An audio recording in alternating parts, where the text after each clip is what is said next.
Hey everyone, I want to show you my very own cool Turing machine. Now this thing is just a plastic board with some little plastic gears up here and then these little steel ball bearings that in just a moment I'll let kind of fall through these gears. And what's cool about this thing, there's no electronics involved, it's just gravity bringing these balls down and flipping these gears back and forth.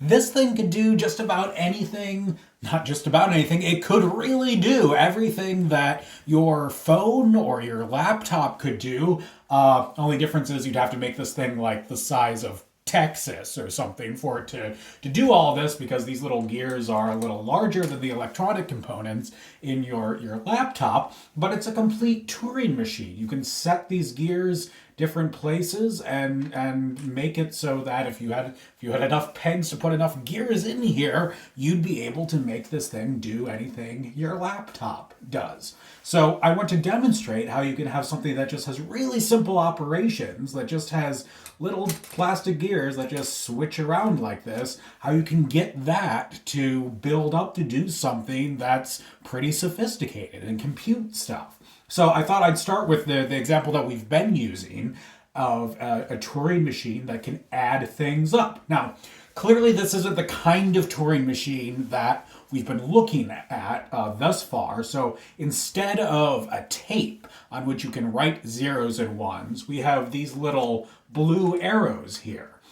So these things, you can't write a 0 or a 1 on them, but each of these arrows can either be left or right. So you can think of left as being a 0 and right as being a 1, or left being a blank space on the tape and right being a dot on the tape, however you like.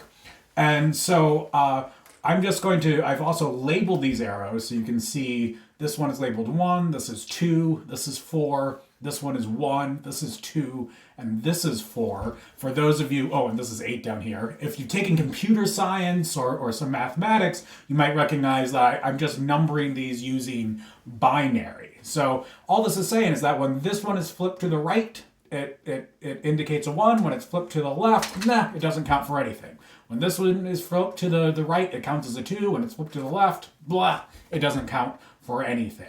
So we can flip these any way we like. And I've set this machine up, the gears are configured, so that I can enter in one number on the left side of gears and another number on the right side of gears. And then if we let this thing run, it will compute the sum of those two numbers. So let's try it out. So let's set all of the arrows at first to the left. So there we've just got 0 and 0. So let's try adding two numbers together. So let's start with 6 over on the left here. So we'll do 4 and 2. So the left side we have set at the number 6 because 4 plus 2 is 6. If we were writing this in binary, this would be the same as just writing 0, 1, 1.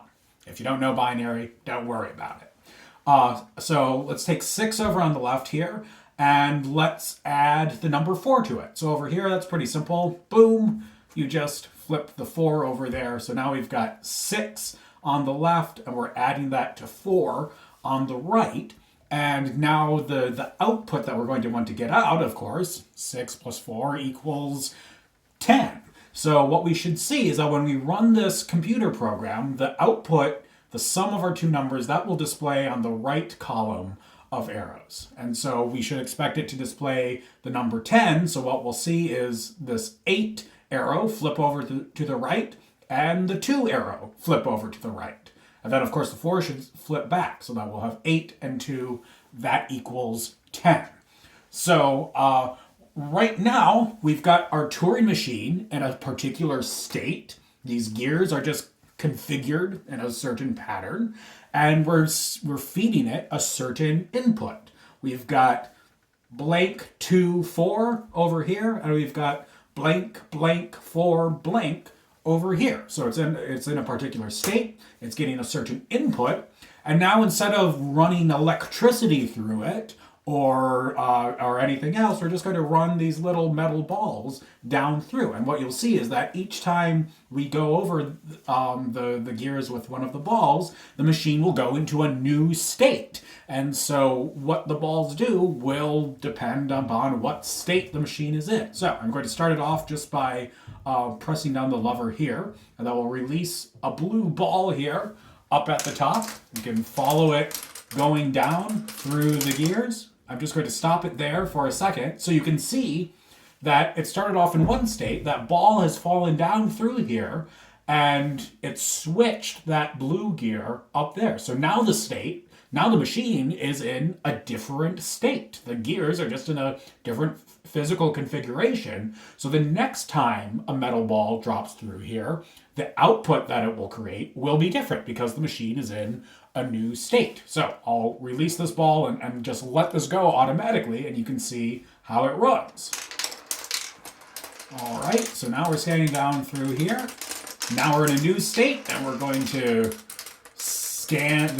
Each of these balls is like the machine head scanning over what's written on those blue arrows, and each time it does it, it creates different input and puts the machine in a new state.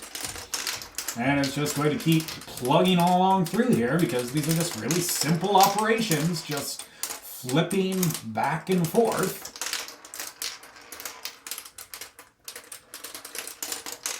Fun times.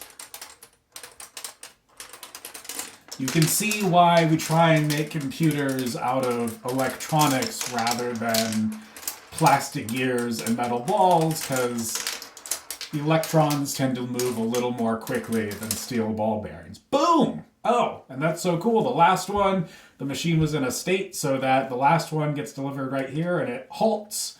And now let's see how it turned out. So reading the left-hand side over here, remember we were going for 6 plus 4, so we should get 10. And indeed, we've got 0, 2, 0, 8. So 8 and 2, that's 10. If this was in binary, this would just read out as 0, 1, 0, 1, which, as you might know, is just binary for 10. So we set this machine up so that when we gave it the input of 6 and the input of 4, it gave us the output of their sum, and that's 10.